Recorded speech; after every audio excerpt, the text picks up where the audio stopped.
I always get earrings too. I have them all the time. So, all right, good evening, everyone. Thank you so much for coming to the Holly Center tonight for our program with Melanie. Just a quick couple announcements. We have a couple great programs coming up, and if you haven't had a chance, over by the table here is a little green flyer, and it has on the back all of our upcoming events, our monthly programs through March. So if you have a chance, grab one of those on your way out. The last one of the year will be a really great one. Thursday, December 7th. This one will actually be over at Trinity Lutheran. It's going to be with author Jerry Apps again, and he's coming to do a Christmas on the Farm program. So we're really excited to have him back. Last time he was here in March, I believe it was, we had a packed house in here, so we thought, we're not doing that again. We're going to have it over at Trinity, and that way everybody can come and see the program. So Thursday, December 7th, and once again, that's over at Trinity at 6 p.m. like all of our programs are. So be sure to come on over and see that great program. I also want to mention in December, we're also having holiday hours at the Depot. And that'll be every Saturday in December from 12 to 5. You can come on out to our historic depot over on Oak Street. And we also will be open Thanksgiving weekend, so Friday, Saturday, and Sunday, 12 to 5. So if you have family coming into town either for Thanksgiving or Christmas and want to stop out and see the depot, we'll be open. I think that's it. So Melanie McManus is here to talk tonight.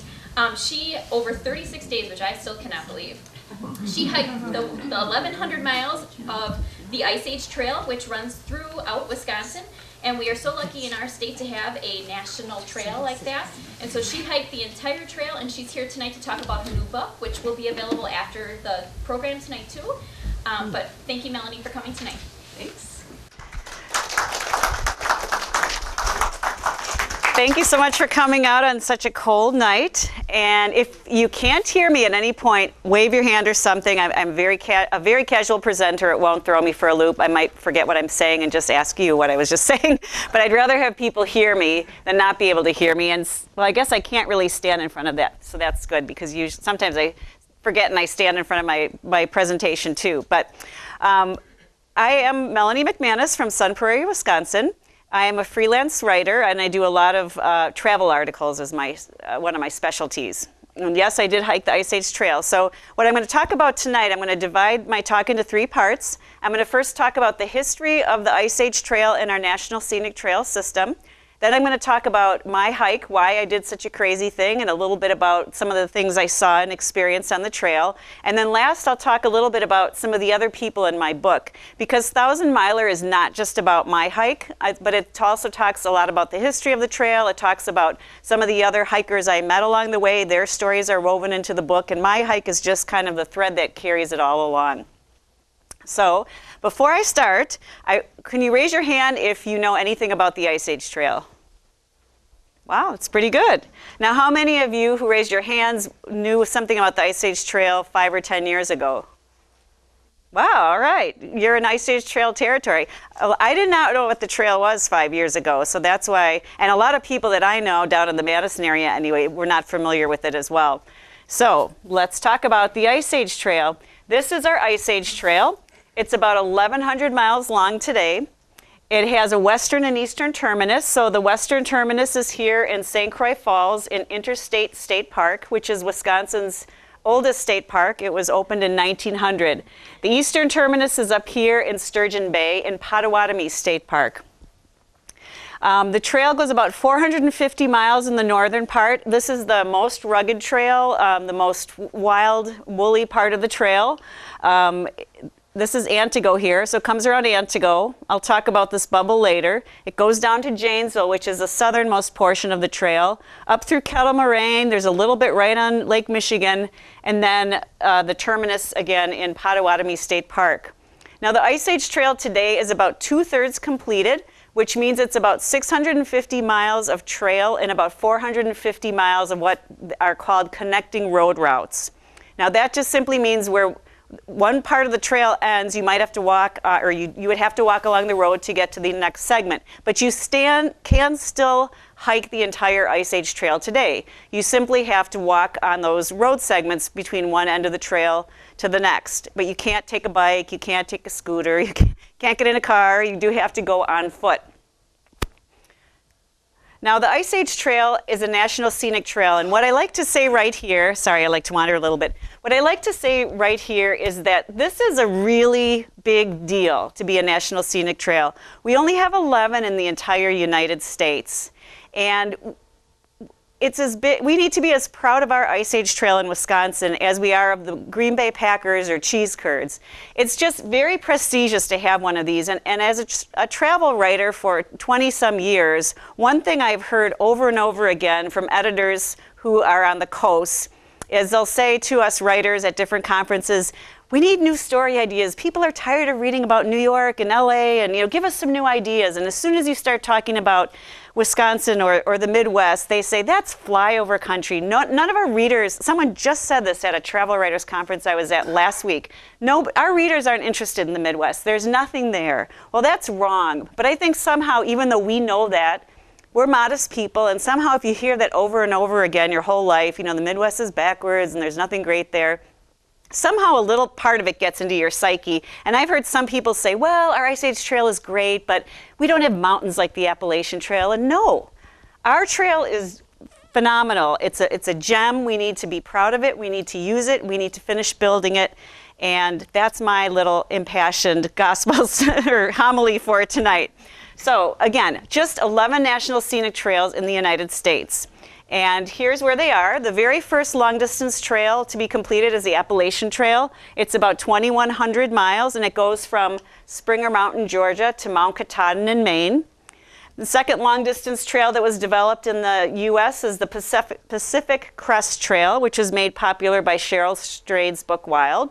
It's about 2,600 miles. It goes from Mexico to Canada through California, Oregon, and Washington.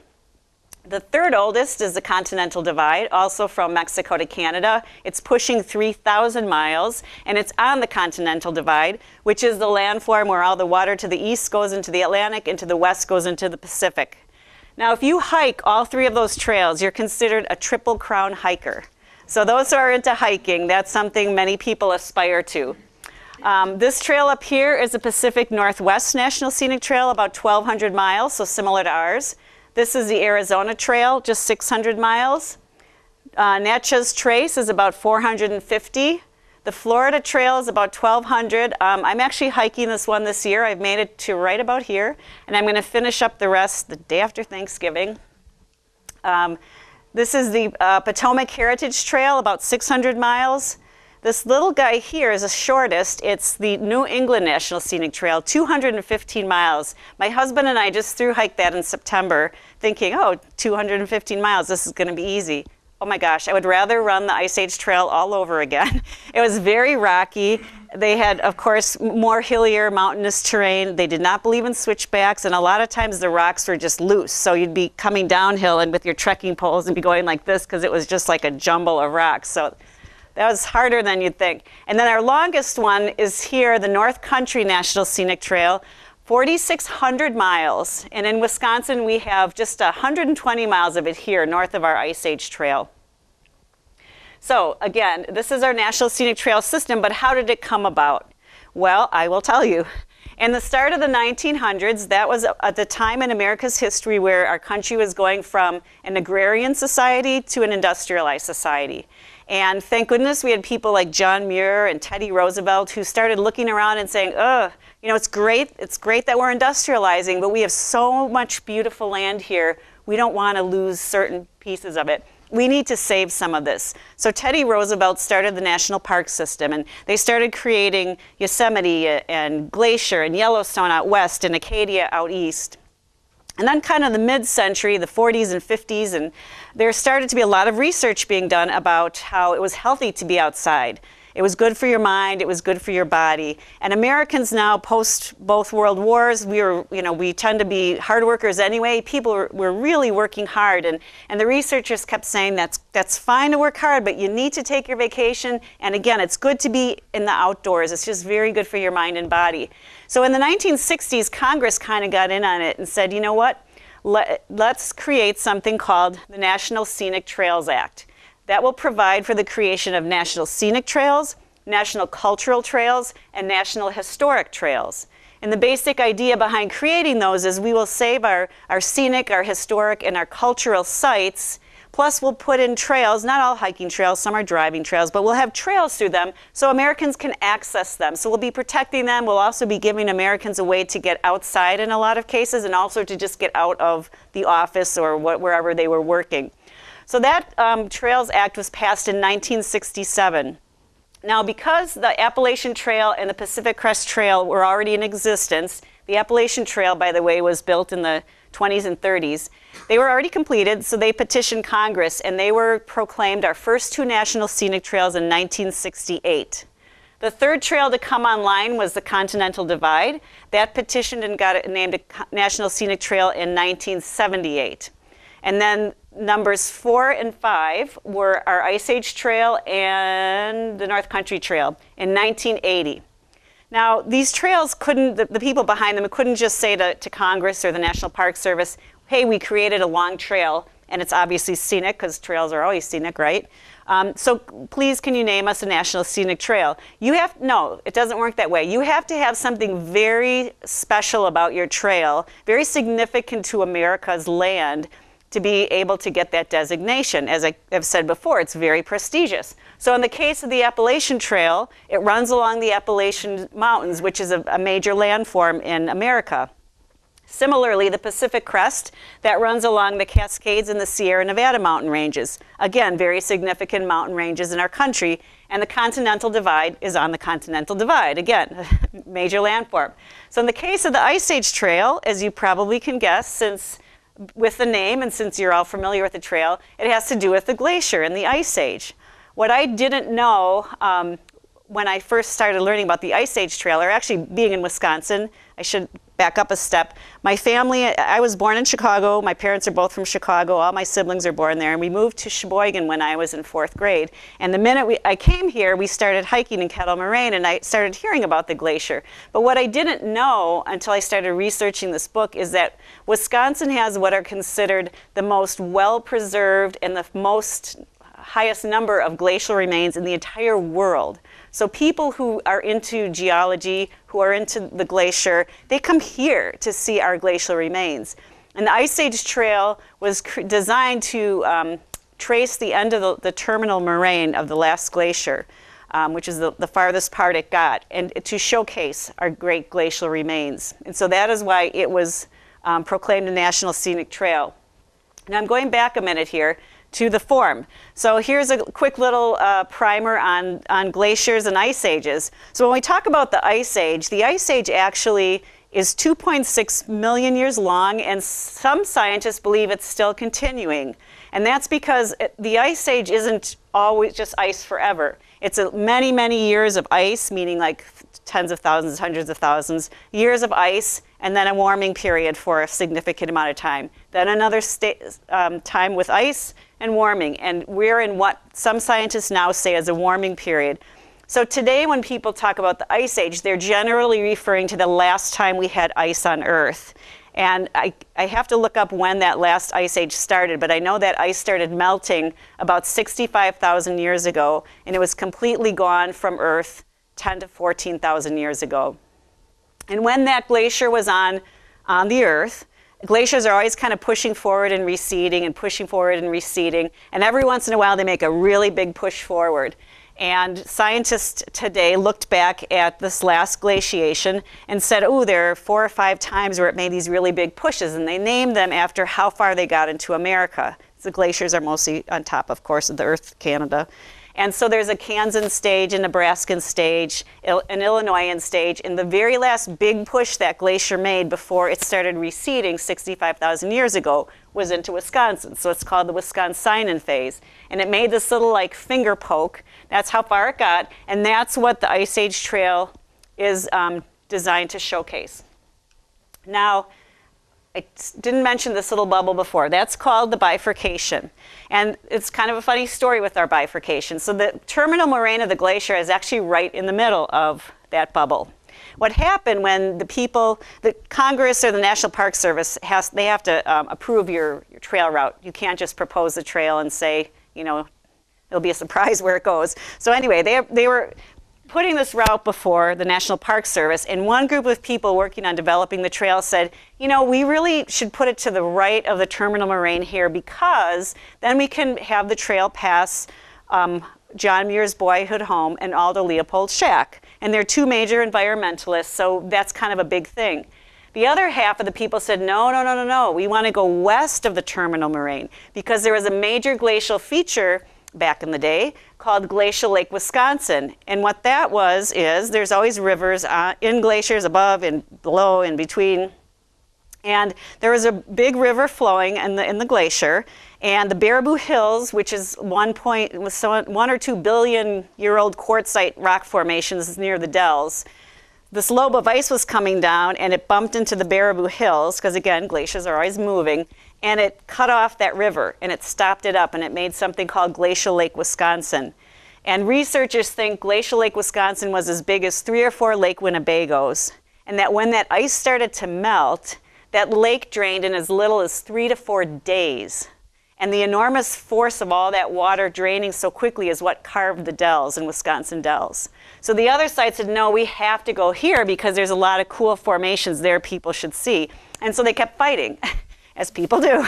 So they went to the National Park Service and said, you decide. And the National Park Service said, well, we're not going to pick one side or the other, but what we'll do is we will say in our National Scenic Trail law, whatever, that you can have an official side trail.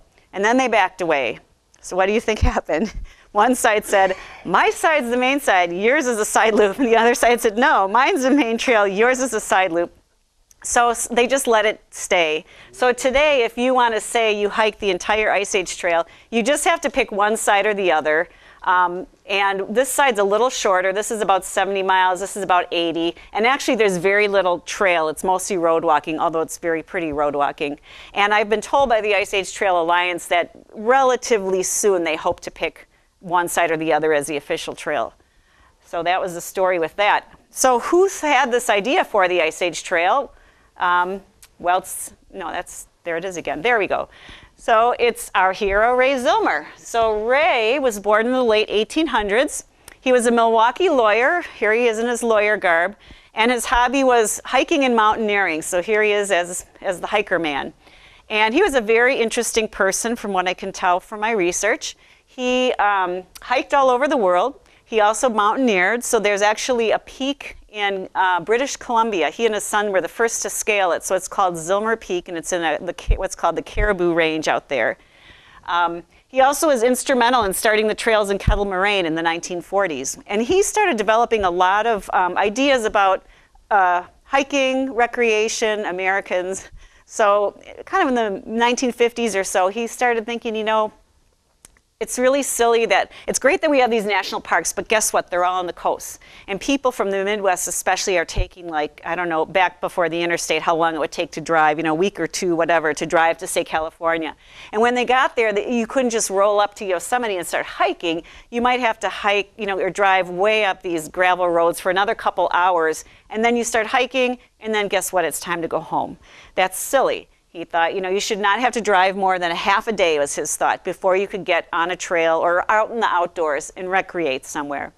He also did not like the fact that the Pacific Crest and the Appalachian Trails were designed to carry people up onto the tops of the mountains and keep them there as long as they could, generally about a week before they'd have to dip them down into a town, so if you were hiking long distance, you could resupply. He liked those trails in England where they just went where they went, and if a town was there, it wasn't a big deal. So you'd be hiking all day, and suddenly your stomach's grumbling, and oh, it's noon, and I'm in a town. I can just grab something to eat, and then I can walk out of the town afterwards. And then at the end of the day, wow, you know, I'm kind of tired now, and look, here's another town. I can rent a room in this inn, and I can have dinner and stay overnight. And then the next morning, I wake up, and I just head out of town again. So he thought there was nothing wrong with having trails occasionally go through towns. He also thought it was a good way of keeping the hikers connected with communities. He didn't, you know, sometimes if you don't get hikers coming through a lot, then you get somebody coming in with their big pack, and maybe they haven't showered in a while, and they can look a little sketchy, and thought, no, we should all be one big happy family. So he was thinking about all this, and he knew about our glacial remains. So I'm going to back up again here. So he went to the National Park Service after thinking about this and talking to people for many years and said, I've got a great idea. It's going to be a new national park in the Midwest, and it's going to be called the Ice Age Park, and it's going to trace the terminal moraine. So just picture this as kind of a ribbon of land. And he said, you know, people, you can do everything there. You can hike, you can bike, you can canoe, hunt, fish, whatever, but it'll all be against this terminal moraine, so you can also enjoy these glacial remains. And the National Park Service people looked at him and said, Ray, you're nuts. This is not, a line is not a park. A park is like a little compact piece of land. How can we possibly administer that? What if we have all our lawn mowing equipment here and St. Croix Fall needs it the next day? We just can't be moving supplies all over. No way, this is not a park. So they shut him down, and then unfortunately he died in 1960. But he had worked with many people over the years on his park idea. And through the 60s, it morphed into the idea of a trail, especially with the passage of the National Trail System Act. So that turned into the Ice Age Trail, which again was designated in 1980. Okay, a couple of things I want to make sure I say here. So Ray, again, wanted easy access for people. Now the trail, since it was tracing the terminal moraine, it has to go where the terminal moraine is, so it wasn't necessarily Ray's doing, but the trail does go through about half of our counties, and about 60% of us live within 20 miles of the Ice Age Trail. So the nice thing about it is very accessible to most people. It does go through towns now and then, so it's very easy to get on and off. You're not stuck, if you start hiking, you're not stuck till you get to the end. And also one thing I want to really stress here is the volunteer chapters, and I'll back up a bit. So the Ice Age Trail is governed, if you want to call it that, by the Ice Age Trail Alliance. They're headquartered in Cross Plains, which is just west of Madison, so it's very close to me. And they have maybe a dozen staffers there, and they're in charge of things like petitioning the governments for favorable legislation, trying to solicit money. They try to get donations of land or to find land to purchase. They design the trail. They lay out the trail. They do outreach, etc.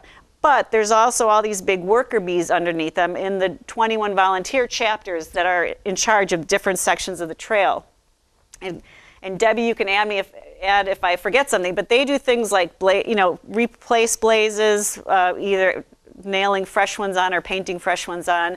They maintain the trail, clipping it. They hold things like midnight hikes, moonlight hikes, snowshoe hikes, etc. Community outreach. They do a lot of work, and again, volunteers. So when I was going to start hiking the Ice Age Trail, when I realized what it was in 2012, I started thinking, that's right, I saw Ice Age Trail signs at Kettle Moraine, and I saw them at Lapham Peak in Delafield, and I saw them at Devil's Lake, and I saw them at Indian Lake, which is a county park in Dane County. And I thought, I know the Ice Age Trail. Well, what are all of those trail sites? They're state or county parks. When the trail runs through a state or county park, the state or county park employees maintain the trail as they do their other trails. And state and county parks get a lot more foot traffic than, running through someone's private land. So you get a lot of feet stomping down weeds and things. So get a bad day on a trail there and you might have grass up to here. But that's not what it's like all the time. I was thinking, oh, this is going to be this like Disneyland, like traipsing through these trails where it's like totally neatly cut and every blaze is going to be just perfectly straight and freshly painted. And there are areas where things can get overgrown. Think about your own yard in the spring or summer where you get a lot of rain one day and a lot of sun the next day, and it's like, my gosh, I just mowed the grass 2 days ago, now it's this high. That happens on the trail too, or storms or things. And you also have to think about some of these trail segments might be, say, 8 miles long. So if you're a volunteer and it's really weedy, you might have to drive 45 minutes to get to that trailhead. You might have to hike in 4 miles with a chainsaw on your shoulder or something. Then you work all day on it. Then you have to hike back out with that equipment. Then you have to drive home. It's a lot of work. And I'm not saying this to say the trail is not well maintained. That's not true at all. Most of it is. But you have to be prepared if you're going to hike, especially when you're not in a state or county park, that there might be some overgrowth, and just be prepared for it. Okay, why did I decide to do this crazy thing? Well, I as I said at the start, I didn't know what the Ice Age Trail was in 2012. I actually had a running buddy of mine. I do a lot of running. In 2007, his name is Jason Dorgan. He decided to go out and set what's called a speed record or a fast packing record. They have various names. You might have read about some people doing this out in the Appalachian Trail recently because that record's been set and broken like every year for the last 5 years, I think. So people do that on trails. And Jason is a big runner. He was very skilled at ultra distances. And he also was very passionate about the Ice Age Trail. And he thought, if I set a speed record on it, then that will bring attention to the trail. And he also decided to just go out and raise funds as well and publicize what he was doing. So he ran/hiked the Ice Age Trail in 2007 in an amazing 22 days and 5 hours, which is averaging just under 50 miles a day. He did set the record. He raised $15,000. And interesting side note, all the people that are doing these speed records on trails, it doesn't matter the length of the trail. It's very interesting to me. They all seem to be averaging 50 miles a day, whether the trail is 600 miles or 2,600 miles. So anyway, so Jason did that in 2007, and I actually was getting emails about it because we're in the same running group. But my oldest was graduating from high school and going into college, and I was the track, treat, and water mom, different things like that. And I just remember kind of seeing these, and I knew he was running all around the state, but I didn't really know what it was about. So fast forward to 2012, so 5 years later, I'm with Jason on a run, and he starts talking about his Ice Age Trail adventure. And I said, now what is this again? I never really understood what you were doing. So he starts explaining to me what the Ice Age Trail is, and my jaw just drops because, as I said, I've been a writer for 20-some years, and I do a lot of travel writing. I had never heard about it. So I start asking all my friends. No one's heard about it. I asked my family in different parts of the state. No one's heard of this trail. So then I start looking on the website that night, and I see they have a list of 1,000-milers, hence the name for the book, which are people who have either completed the trail as a through hike, which is hiking it all in one time, or as a section hike. You hike any pieces of it any time. It doesn't matter how long it takes. So if you do that, you get patches and a certificate and all these things, and you get your name on this website. So I'm going through the website, and I'm counting, and it's like, wow, only 20-some people have through hiked it. Again, this is 2012. And I'm like, that's not very many. And then I start looking, and it's male, male, male, male, male. So I was like, ooh, maybe I could become the first woman to through hike the trail. That would be so cool. And then all of a sudden it's like, oh, I see a woman. And I'm like, well, that's all right. Being one, the top 3 women would be really cool. So I see the second woman, then third woman, and it's like, being the 4th woman to through hike the trail is not a big deal. Dang. And then I thought, well, wait a minute. None of these ladies was trying to set a speed record. And even though I was 51 at the time, going to be 52 in the fall when I thought I would like to hike this trail myself, I thought, if I just do a little running with my hiking, I think I can average 30 miles a day. And if I do that, I would definitely set the women's record, which would be kind of funny to say I did it when I'm an older person. And so then I'm like, I really want to do this, but I can't just disappear for a month or 5 weeks, 6 weeks at a time. But the good thing is I'm a freelance travel writer, and I don't think a lot of people know about this trail. So I went to a bunch of my editors and I pitched story ideas, and I ended up with a bunch of assignments on the trail. So I thought, okay, great. Now I can hike it because I'll still be working while I'm doing this, but I'll have fun, and hopefully I'll set this women's record. So that was why I decided to do that. So I took about 9 months to prepare. I decided to hike in September, mostly started at the end of August, went to a little bit into October. And I think I had my head stuck in the 70s when I was a kid, because I'm like, oh, September in Wisconsin, it's so beautiful. I have to put this slide up. It's so beautiful. It's going to be like, high 60s, low 70s. And I'm picturing myself again on these Disney-esque, beautifully trimmed trails. And I thought, oh, and I'm going to just watch. I'll start in the north in St. Croix Falls, and I'll just watch fall. Like everything will be the leaves will be turning. It'll be so magical. So the first day I started out thinking I'm going to start in the north because it's always cold up north, right? And then as I by the time I start heading south, it's going to be late September. Then it'll be cool there too. Well, this day it got to be 95, and this is like 6:17 in the morning, and it was already 1,000,000,000% humidity. It was like breathing through a washcloth. And I changed those clothes, including my shoes, 3 times that day because I sweat so much. It was like running down my leg into my shoes. And that whole time I was on the trail, it was hot. It was the 80s and 90s most of the time.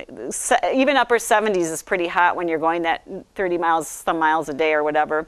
And I think I had 2 cool days, my last 2 days, and then almost like everything changed. As soon as I got home, that's when all the leaves started changing.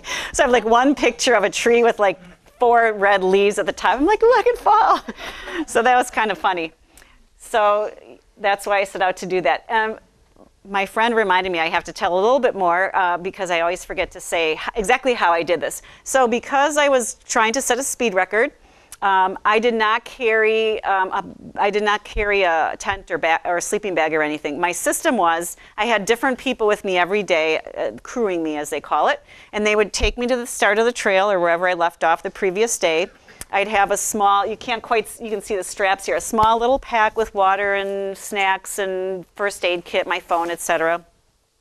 But it was pretty light, and then they would go ahead to where the next place the trail crossed the road. And then if I needed more water, if I needed more snacks, if my shoes are wet because it was dewy in the morning, I would just do all that at the car, and then I would just keep going. And when I was ready to stop at the end of the day, they'd take me to, I was usually staying at a friend's house or a B&B or something like that, and then the next person would pick me up the next morning, bring me where I ended off, and that's how I did the hike. A little bit about some of the things I saw along the way. Trail signage is interesting.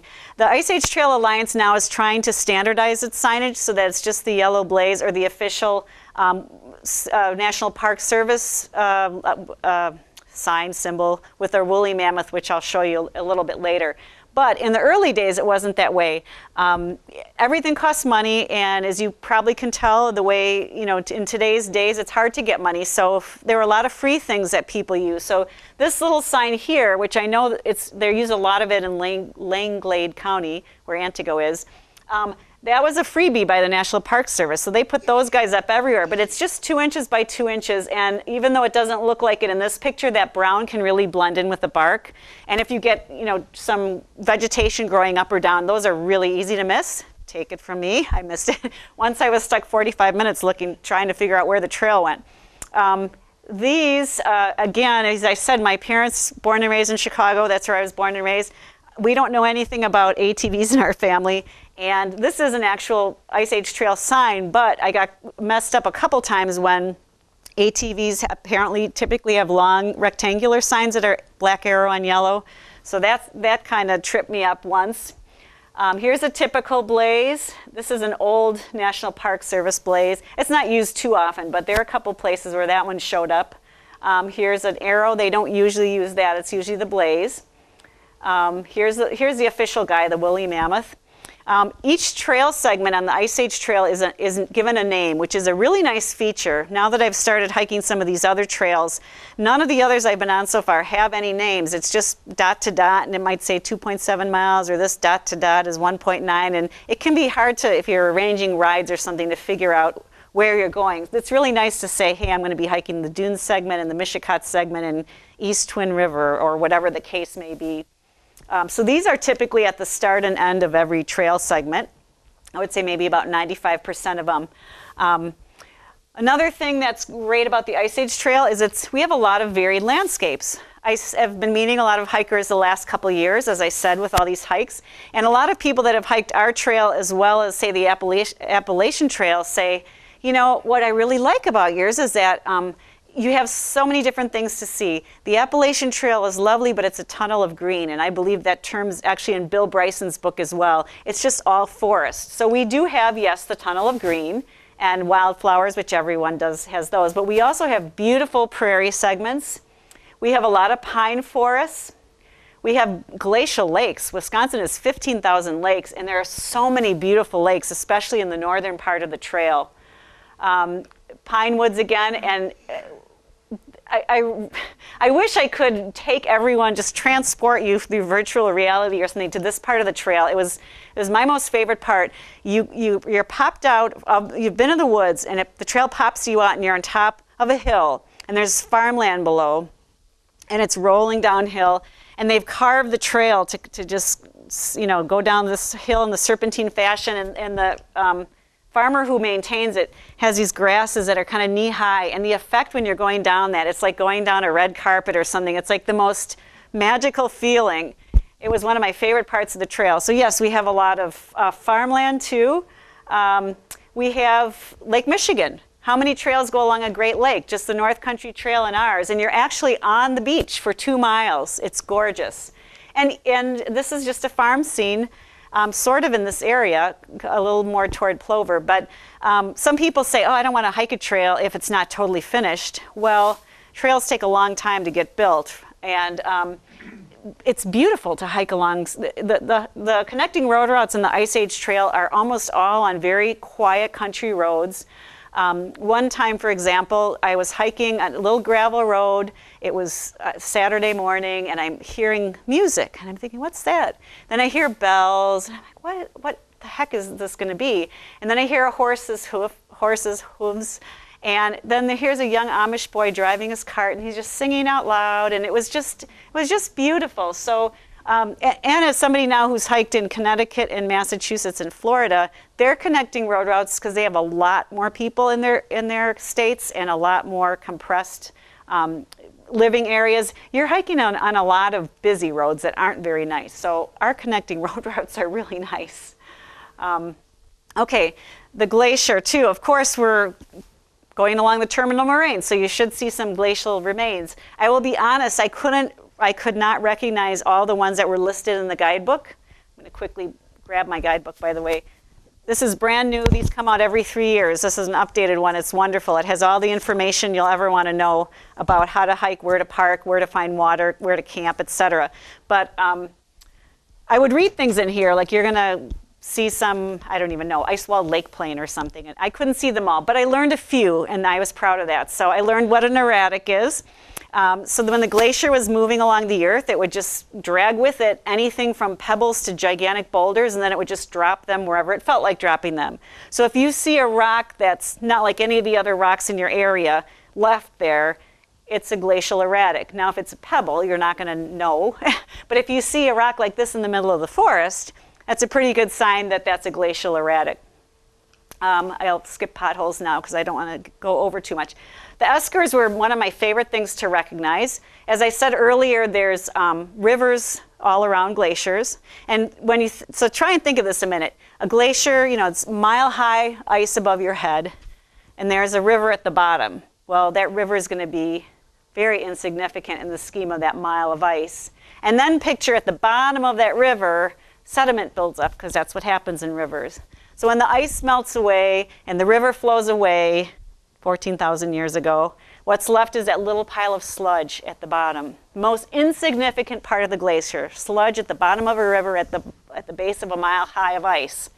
Today, could be 60-foot tall formations called eskers.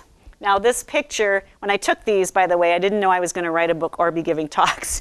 And this picture does not do this justice. These are pretty steep. They're not like a cliff, but they're very steep on each side. You would not want to roll down one. They can be 60 feet tall. And I remember climbing up one of these and huffing and puffing and getting to the top, and I'm, you know, on this narrow little path and thinking I don't want to roll down the side and just and sweating. And then it was like, oh my gosh. I had finally had some sense of what that mile-high sheet of ice must have been, because it's like, it was so hard to climb this. And again, this is like this nothing piece of sludge at the bottom of a little river under this immense ice sheet. And look how huge it is. And that really gave me some feeling for how massive those glaciers must have been. And this is just an aerial view. Again, they were rivers, so that's why the land is like that. And unfortunately, you know, a lot of farms would chop, when they didn't know what these were, they would chop through them and stuff. So I don't know how long the longest esker we have in Wisconsin is, but it wouldn't be super long. More erratics, more lakes. Oh, and then there's just funny things. You know, people would say to me, didn't you get bored out there alone all day by yourself? And it's like, well, no, because you're always either seeing beautiful scenery or just silly things. So I still don't know why this sign is here, because it's not the highest point in Wisconsin. It's not the highest point on the Ice Age Trail, but it's just there. And right next to it is one that says something by just a nondescript tree stump. It says, this pine stump was cut in, I don't know, 1880 by the Star Lumber Company. It's like, who put the sign up and why? So there's a little mermaid. This is called the Flowing Well. It's right outside the Southern Kettle. It's a hand-dug well. There's signage for that as well. That was dug by Jacob somebody in like 1870, and it's been flowing like that since he dug it. It's fantastic water, by the way. This was I love this sign and I love this story. So the Kettle Bowl, when I was hiking, I was told by the Ice Age Trail Alliance, they're a font of information, that there were a couple other through hikers coming the other direction that I would pass. And so I started meeting these hikers. They're all men, and they're all like, oh, I got lost in the Kettle Bowl. It was really hard. So I was nervous about the Kettle Bowl, but I'm like, I gotta be, all the guys got lost, so I gotta not get lost. So as I said, these signs are at the start and end of the trail segments. So I'm in the middle of this Kettle Bowl, and I've been hiking. It goes initially through a ski hill, ski area. So that's very wide trail. And I've been hiking 2-3 miles, and I see the sign. And I had talked to the chapter chair before I went in, and he told me people see that sign and they always think bears have been eating it, but it's actually porcupines that like the resins in the sign. So I'm like, oh, here's a sign Joe told me about, and I stop and I take pictures, and I'm like, well, since I've stopped, I'll have a snack and I'll have some water, and I'm just dilly-dallying around here. And I was thinking it's kind of weird that there's a big sign like this in the middle of the trail versus at the end, but whatever. And I just start to walk away, and I see out of the corner of my eye this little thing. And I'm like, wow, that kind of looks like the back of one of those little yellow pointy arrow signs. So I walk behind this sign, and it is a little arrow. So that told me I was supposed to turn here because that was for the people coming the other direction to turn off that little single track trail onto the big wide ski trail I was on. And the reason they had this big sign in the middle of the woods, which is the only place in the whole Ice Age Trail, it's not outside of being at the start or end of a trail, was to say, hey, hello, you're going to get off that big wide trail and you're going to turn here. But this also can show you how things can get overgrown. And this just was not trimmed back yet, so it didn't look like a trail. And I don't want to scare, oh, and one other thing, I didn't even notice this till I started doing these talks, is these signs normally, they're brown posts and whatever. This actually has yellow to be the blaze, to say turn here. But now, in case anyone gets a little nervous, you will never get lost on the Ice Age Trail today because they have a great app for your phone called Mammoth Tracks. I have the same version for the Florida Trail on my phone now, and it has this great GPS function and mapping. You don't need to worry about if you have cell service or whatever. It works anyway. And you're the arrow, and you turn it on. And so when I went a couple times on the Florida Trail, when it's like I don't see the next blaze, and I might see like, oh, the trail's actually to the right of me as the arrow, and then you just look and you just turn your body, and the little arrow goes da da da da da da, and then you just keep walking until the arrow like meets up with the path, and then you look up and go, oh, there's a blaze. So they have one of these for the Ice Age Trail now, so you will never get lost. But that's just to show you how things can sometimes be a little overgrown. This is a sign near Tish Mills. All the hikers love it. And of course, when I saw it, even though I'm not normally daring, it's like, well, now I feel like I have to walk in the rocks just because the sign's telling me I shouldn't. This is in Cross Plains. There's a patch of private land. People have donated the land, and they call themselves the swamp lovers. So they have that little alligator in there. And one like quick sidebar, I didn't talk about the public land versus private. So the Ice Age Trail, like all of the trails that are being built today, it's a combination of public and private land, partly because there just isn't always available land to buy where the trail needs to go, or we don't have the money. And so sometimes private landowners will sign what's called a permanent easement agreement that the trail can go through there. In the early days of the trail, and in not just ours, the other trails in the group as well, the people in charge of the trails were trying to just get the trails built. So they often did what's called handshake agreements. So you're Farmer Jan, and you say, sure, run the trail through my farm, and we shake hands on it. But then maybe 5 years later, a group comes through and they go off the trail and they trample your cornfield and they leave some litter, and you say, I don't want hikers here, so you just shut down your section of land.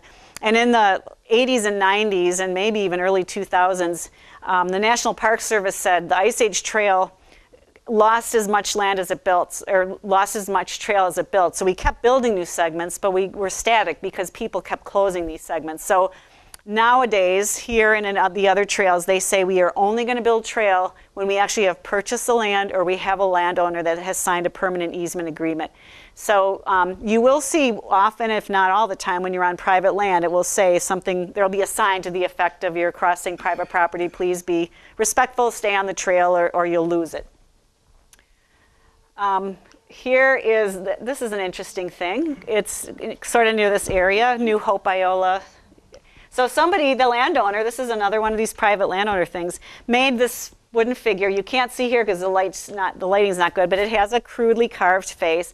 And it was kind of funny hiking here. Who remembers that movie, The Blair Witch Project, from the 90s? Well, it was a creepy movie where at the end they're trying to find this Blair Witch thing, and they're getting close to its den or whatever, and they're in the forest, and there's these twigs that are all like roped together, and they're hanging from the trees, and they're all like, so I see this thing, and it's kind of funny. And then the trail goes back in there, and all of a sudden you're in these really dark woods, and it winds like really tightly. And I was coming around one corner, and then there's like a kid hanging from its arm, a wooden little kid. And it has, you know, when you try and carve things kind of crudely, I was like, the face is kind of, it's like, oh, that's kind of weird. And then I go around like the next corner, and there is a little kid in the swing again. It was like, and I was like, oh, all I could think of was that Blair Witch Project. And it's like, let me get out of here. But I don't think there were any more than those two kids. This thing, I actually had someone in a Chicago audience. I'm like, I don't know what the heck that is. He said it's a wood duck box. Now, maybe, I don't know if you people know what wood ducks, I never heard of it. He was telling me how the babies climb up the sides of trees, and I thought he was pulling my leg, but I guess that is exactly what they do. And so there's a wood duck box. So you learn a lot, too, when you're on the Ice Age Trail. There's a great Grandfather Falls section I never knew about, which with all these dire warnings about flooding, that was kind of funny. Then there's some signs that people put up that are naughty and nice. And someone had to talk about Menards. There's a Belly Acres, which was kind of interesting. I was happy to see this one. I was on a long road walk that day. It was very hot, and that one made me laugh. We have an arsenic contamination area in the state. Who knew? I did not know. And skulls, a lot on these trails. A lot of people, if they find skulls, they love to nail them to the trail posts. I'm not sure why, but it was kind of fun. I love this woolly mammoth. He's down near Milton. Oopsie. I won't do too many of my mushrooms. I want to make sure we have time for questions. And I will just quickly introduce a couple of the people in my book. As I said, it's not just about my hike. Who has read the book Wild or seen the movie? Okay, so when I was hiking the Ice Age Trail in 2013, my phone just kept zzz, zzz, zzz. As I'm in these nice woods, people kept texting me, I'm reading this book Wild. When you get off the trail, you have to write a book because Cheryl's just like you. She's just like you on the Pacific Crest Trail, and you can be the Cheryl of the Ice Age Trail. And I said, well, I don't know if I'm going to write a book, but you know, I'll read the book. So the day I got off the trail, someone hands me this book. You got to read this, and you got to write a book. You are just like Cheryl. And I started reading the book. It's like, no, I'm not like Cheryl. I mean, none of that stuff is going on in my hiking. I'm, you know, by myself. But about a year later, my hike had really changed me. I always loved Wisconsin. I always thought it was a beautiful state, but there was something about being out there that made me just really fall in love with the trail and the state. And I think part of it too is that whole thing they say about how you just de-stress so much when you're out there.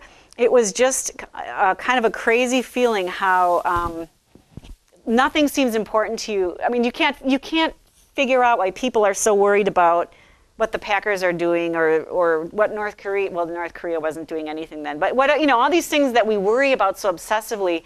It's just so relaxing to be out in the woods. And I remember coming the day I got off the trail, or the next day, when I was coming home. My husband had been without me for about 5 weeks, so and subsisting, I'm sure, on peanut butter and jelly and pizza. So there's nothing in the refrigerator. So I went to go out to Costco, and it was like some of the stories you read about people who have come from a impoverished country and can't believe everything we have on our shelves. I walked into Costco, and it was early October, and everything's like blinking with Halloween and Christmas things, and a million people, and they're all running around with their little fob things from work and stuff. And I just kind of froze because it was like sensory overload and so much like noise, and you could just feel the tenseness maybe that people have.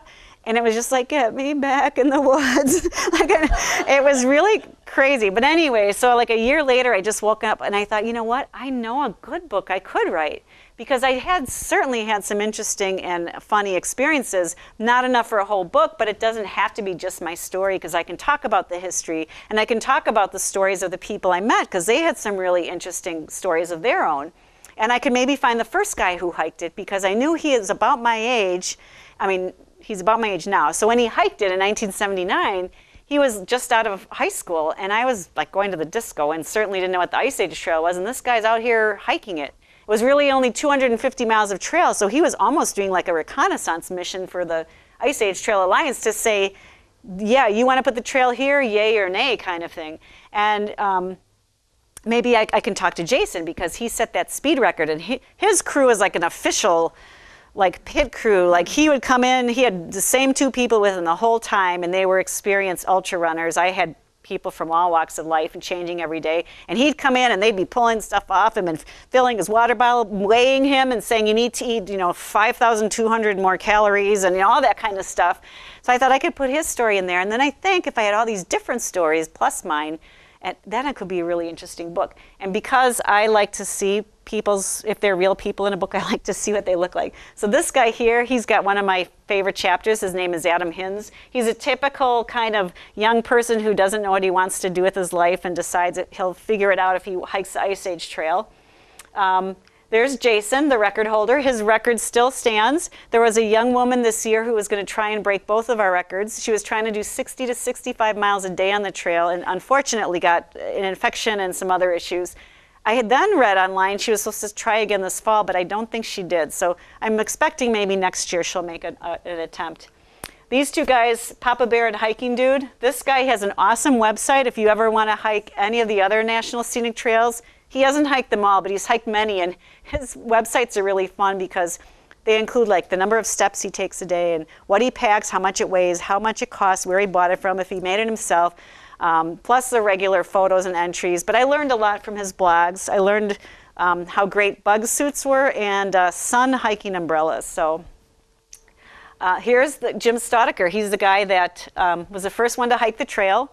He had never talked to the Ice Age Trail Alliance before. No one's sure why. I wasn't even going to call him, and a friend of mine who's a reporter, or was a reporter for a paper, said, you got to at least try, come on. So I'm like, all right, and I nervously typed my little email. And he said yes, but he said, I won't meet you in person, and I won't talk to you on the phone, and it has to be through email. But he answered every question, and we went back and forth dozens of times. He sent photos, well, obviously photos. So there he was, like in blue jeans, which is a no-no, and some other things, but that was, 1979. This is a warrior hiker, Jenny Heiss. She has a chapter in the book. The Ice Age Trail partnered with a group called Warrior Hike, which was started by a veteran who decided he had hiked the Appalachian Trail when he got out just for fun, but it was very therapeutic for him, and he hiked it with another veteran. And so he decided to start a business where you'd match veterans with different national scenic trails or long distance trails as a way of acclimating back to civilian life. And the program became so wildly popular, and this is only a few years old, that it's now called Warrior Expeditions, and they have a canoe down the Mississippi and a bike across America as well, because not every veteran can hike or wants to hike. So she was in there as well. There's my husband. Here's Doug, my friend, who's wandering somewhere around town tonight. He's with me. We're going to do some more hiking, but every time I do one of these talks, he calls me the next day and says, how did your talk go? And then he said, did anyone in the audience ask about me? And I always have to say, no, Doug, sorry, no one asked about you. All right, I think I'm going to wrap it up here because I want to be able to take questions. So who has questions for me? Yes? If you could pop up the map of the Ice Age again. Sure. I'd like you to show us where that section of the trail is that looks like a riverbed is at on the trail. Esker. Where the eskers are? Yeah, the Esker. Oopsie. There's actually a lot of them. Like Kettle Moraine has a bunch of eskers. There's a Mondo esker that's I'm not quite sure where the Mondo flowage is. It's somewhere in the upper north part. There's like a tiny little esker in here. There's a tiny little esker in Mishicot. There's actually quite a few, but I would say the Mondo esker for sure is pretty big, and the one in Kettle Moraine is pretty big. There's a couple others up here, and I don't know the name of them, but they're more toward this western end, and they're pretty cool. And the Ice Age Trail Alliance also sells, if you're a map geek like me, I love maps, they have this great, it's called an atlas, with really nice big scale maps that show all the routes or trail segments, as well as what they suggest as a connecting road route. You can walk any way you want from the end of one trail to the start of the next, but they give you pretty nice ones. So that's another thing. If you like maps and are interested in hiking, I would recommend getting that. Yes? A couple times you mentioned building the trail or that the trail is unfinished.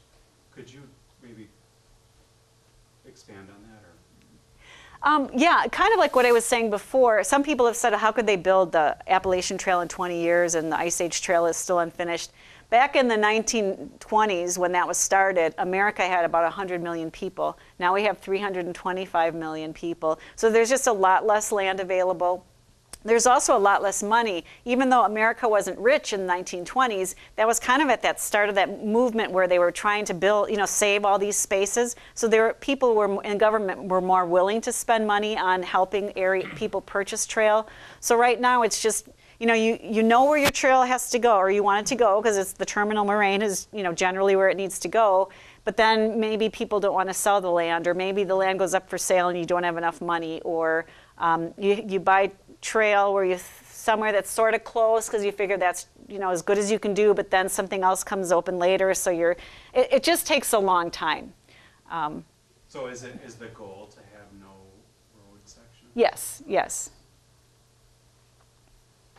So, what if you're a rookie hiker and you and your girlfriend want to do maybe 10 miles a day, but you don't really want to camp out? Yeah. So you want to get off the trail and find a hotel. That's me. Do either one of those resources have information where you can plan a trip like that? Well, you can certainly plan, a hike of whatever length you want.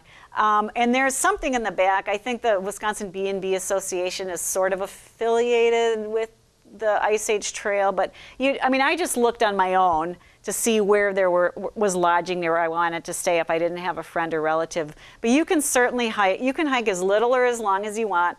And I would tell everyone here, I can find a hike for you. Because the good thing about the Ice Age Trail, following the terminal moraine again and maybe going through towns and stuff, is that you get a little bit of everything. So you can have the really wild experience where you're walking on beaver dams and you don't hear a sound and you might see bear, whatever. Or you can be walking through Janesville, for example. It's a beautiful walk. I'm embarrassed to say you hear about Janesville, especially in your Madison, is how downtrodden it is and GM left and everything. And so I always just kind of had this vision of it as this kind of grim city, but it's beautiful. It's mostly piggybacks on this bike trail, recreational trail, I should say, not a bike trail. So it's a paved path. It goes along the river. It's just gorgeous. It's relatively flat. There's like Milton is another nice area, or Mishicot.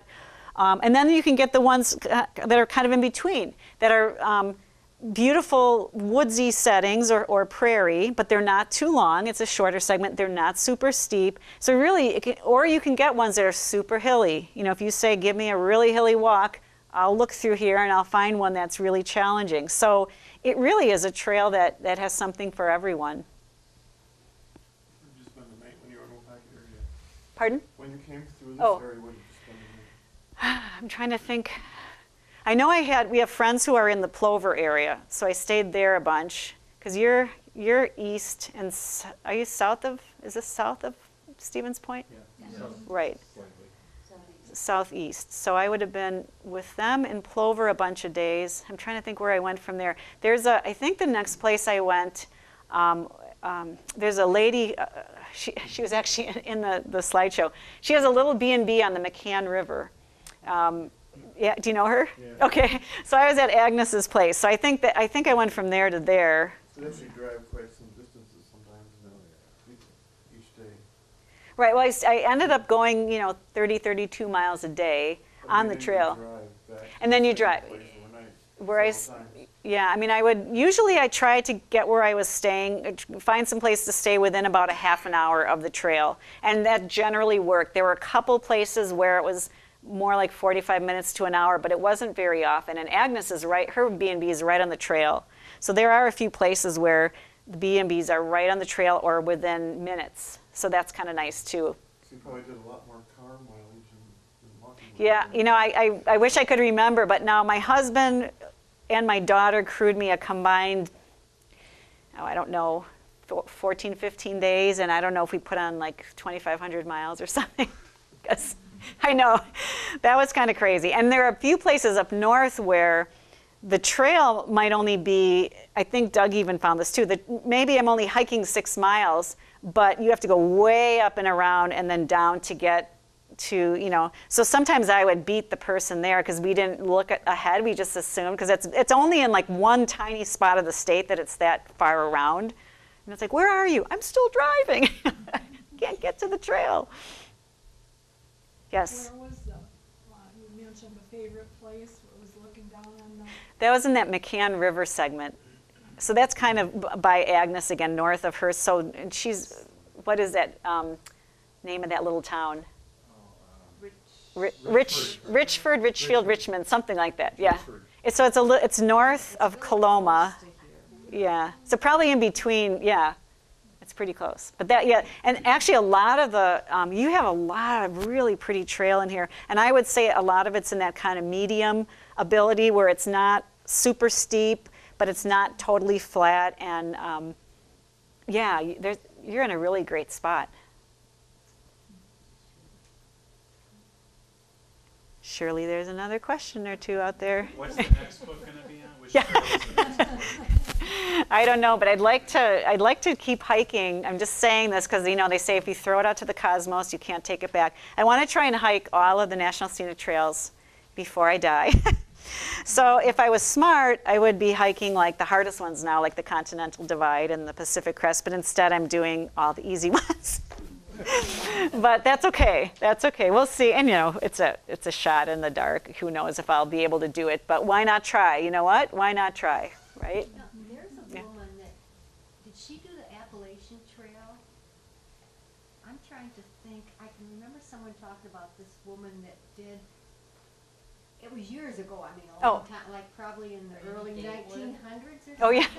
I know. I'll be Grandma Gatewood by the time I'm finished. Am I correct in that? Is it that she She did had like this? a burlap sack. And she Well, was- it was just kind of way beyond the time Yeah. that any woman would have even she tried was in her something like 60s. that. Yeah. Well, that's Grandma Gatewood, yeah. Yeah. I know, and that's why I figure, now, she had a hard story.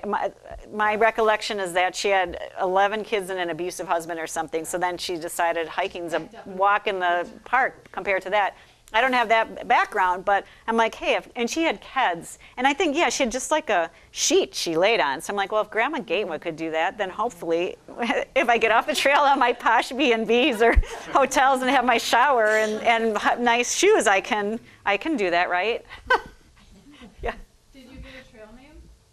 Well, that was an interesting, yeah, I mean, yes. I took one myself. Phenomenon for Pardon? people. That's phenomenon for through hikes. is that Yes. You usually get a trail name, right? I was really sad with my trail name because I thought I picked out this really great one. It's in the book, and so I don't want to spoil it for people who don't like surprises. But I picked out this awesome trail name, but then on the Ice Age Trail, especially back in 2012 when few people knew about it, I didn't run into that many people, so I never had to use it. So then when I finally did run into someone and they'd say like, hi, I'm John, I'd say, hi, I'm Melanie.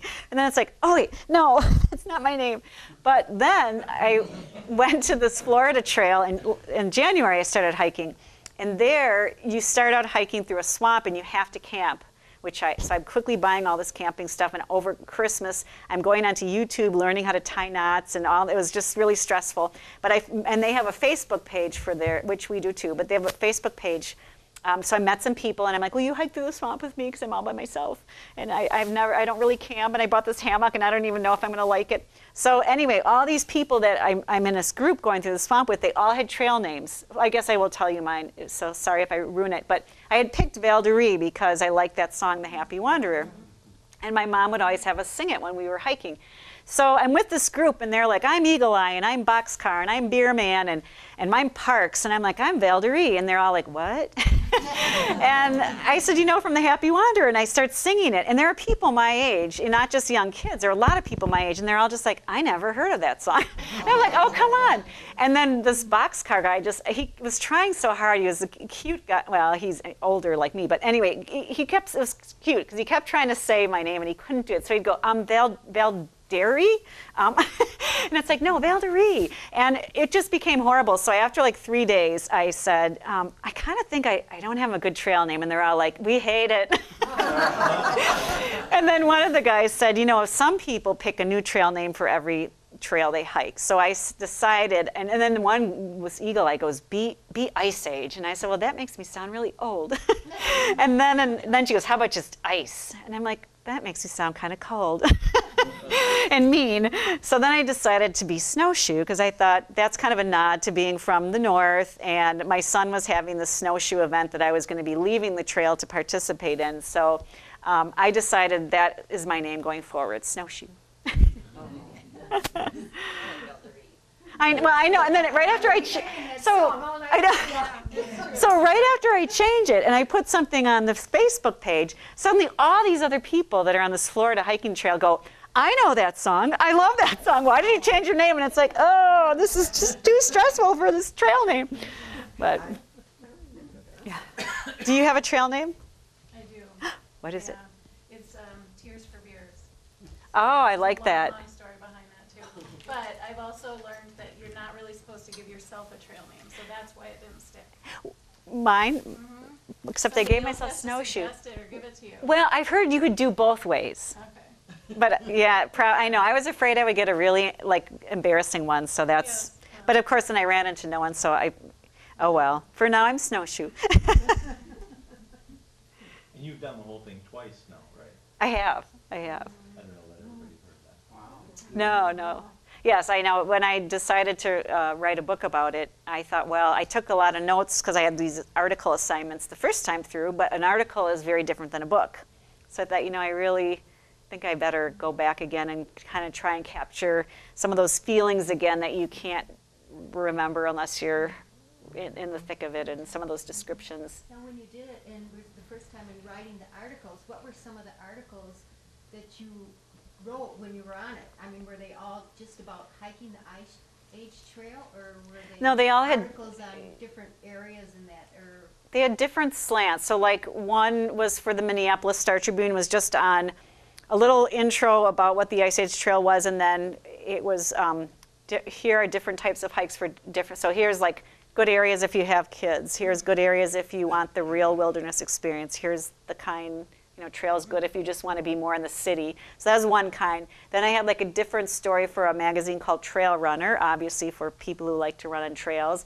And that was from that slant of when you're older and you can't win races anymore, but you're still competitive, here's how you can keep that, feed your competitiveness by creating something, or finding something really niche-y, like, okay, no ladies tried to set a speed record on the trail, so I'm going to do that. So it was very different depending on what which kind of publication I was writing for.